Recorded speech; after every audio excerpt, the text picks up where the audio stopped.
O Novo Testamento. Se você abrir o índice de uma Bíblia, verá duas grandes coleções, o Antigo e o Novo Testamento. A palavra testamento se refere a uma parceria de aliança, que é do que tratam essas duas coleções. Elas contam uma história épica e complicada da aliança de Deus com Israel e com toda a humanidade. O Antigo Testamento é chamado de Tanar na tradição judaica. É uma coleção unificada de 39 textos israelitas que foram escritos ao longo de mais de 1000 anos. Por outro lado, os 27 livros do Novo Testamento surgiram num período de 30 a 40 anos. Todos eles foram escritos pela primeira geração de seguidores de Jesus. Desde o início, as comunidades cristãs começaram a reunir e ler esses textos com o Antigo Testamento como uma história unificada que leva a Jesus. O Novo Testamento começa com 4 livros narrativos que, em conjunto, são chamados de o Evangelho. Eles contam a história da vida, morte e ressurreição de Jesus de Nazaré como um anúncio de boas novas. Eles são seguidos por um 5º trabalho narrativo, chamado Atos dos Apóstolos. Aqui, o Jesus ressurreto dá uma tarefa aos apóstolos, uma palavra que significa enviados. Eles são nomeados como representantes de Jesus para espalhar suas boas novas em todo o mundo antigo. Depois de Atos, vem uma coleção de cartas dos apóstolos. Foram escritas para oferecer ensino e orientação para as comunidades de seguidores de Jesus, as igrejas. Existem 13 cartas conectadas ao apóstolo Paulo e não estão organizadas na ordem que foram escritas, mas da mais longa à mais curta. Depois tem a carta aos Hebreus, escrita por um colaborador próximo aos apóstolos, mais anônimo. Depois temos as cartas de Tiago, Judas, Pedro e João. 2 eram irmãos de Jesus e 2 estavam entre os seus primeiros seguidores. O último livro do Novo Testamento é o Apocalipse, uma carta a 7 igrejas que revela uma palavra profética de desafio e conforto a todos os seguidores de Jesus. Então, esses são os livros do Novo Testamento. Mas do que falam? E como eles se conectam ao Antigo Testamento para formar uma história unificada? Pense assim. A Bíblia é uma longa narrativa épica com vários movimentos ou atos. O Antigo Testamento relata a primeira série de atos que te dão tudo o que você precisa para entender a história que se segue. Os temas centrais e o conflito do enredo são organizados em padrões de enredo. E no Novo Testamento, eles são retomados e nos levam ao clímax da história em Jesus. Deixa eu te mostrar o que eu quero dizer. O primeiro ato é sobre Deus e toda a humanidade. Deus fornece um lindo templo em forma de jardim para os humanos, criados para governarem o mundo com ele. Mas os seres humanos são tolos. Caem em uma tentação obscura e se rebelam contra a sabedoria de Deus. Então acabam exilados no deserto, onde começam a matar uns aos outros. Eles constroem cidades que espalham seu egoísmo e opressão, levando à grande cidade perversa da Babilônia. Mas Deus ama o mundo e os seus habitantes tolos, então promete um resgate com a chegada de um novo ser humano que destruirá o mal que nos levou à autodestruição.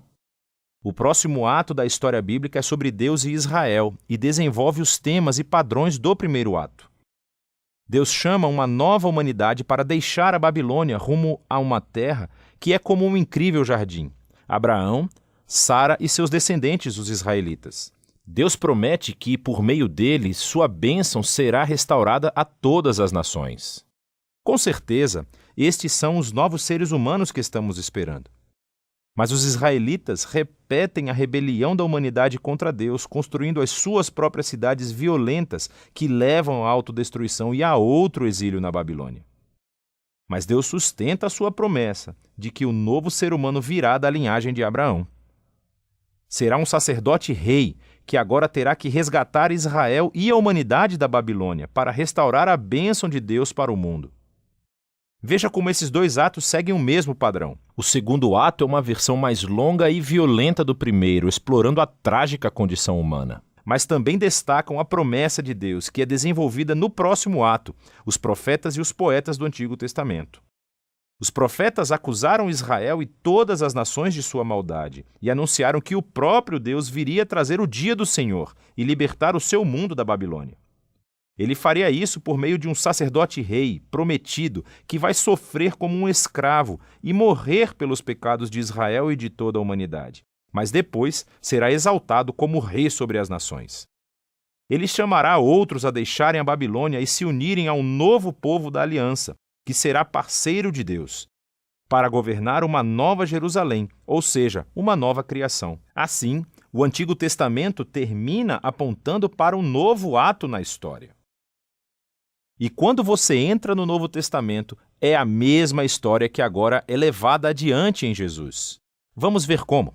Os 4 evangelhos apresentam Jesus tanto como o filho de Abraão que restaurará a bênção de Deus para as nações, como o novo ser humano que derrotará o mal e restaurará a humanidade à parceria com Deus. Então Jesus é retratado como um ser humano e muito mais. Ele saiu anunciando a chegada do prometido reino de Deus, falando e agindo como se fosse o rei divino de Israel. Mas em vez de se chamar de rei, Jesus se referiu a si mesmo como o Filho do Homem, ou seja, o ser humano que agiria como um servo. Os evangelhos estão afirmando que, em Jesus, o Deus de Israel se tornou o israelita fiel e o verdadeiro humano que fomos criados para ser, mas falhamos. A missão de Jesus era confrontar o mal sombrio que se esconde sob a maldade humana e nos seduz ao egoísmo, violência e morte. Mas como você derrota esse tipo de mal?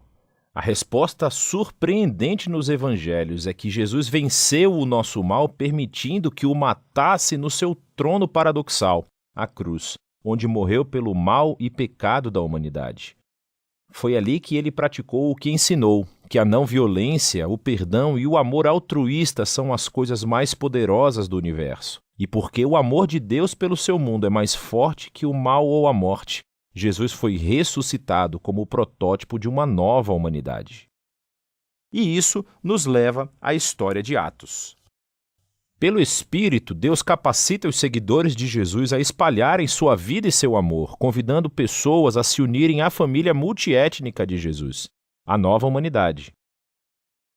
É aqui que as cartas dos apóstolos se encaixam na história. Eles se comunicam com as primeiras comunidades cristãs e mostram como as boas novas sobre o Rei Jesus mudaram a história e devem mudar tudo em nossas vidas.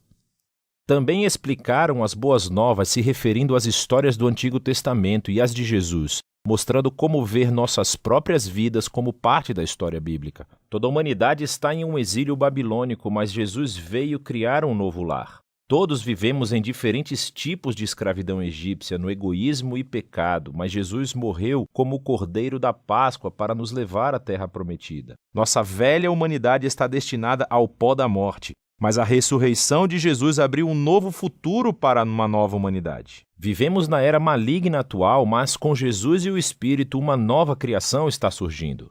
Isso nos leva ao livro do Apocalipse, no qual toda a história bíblica se reúne com simbolismo e imagens fortes.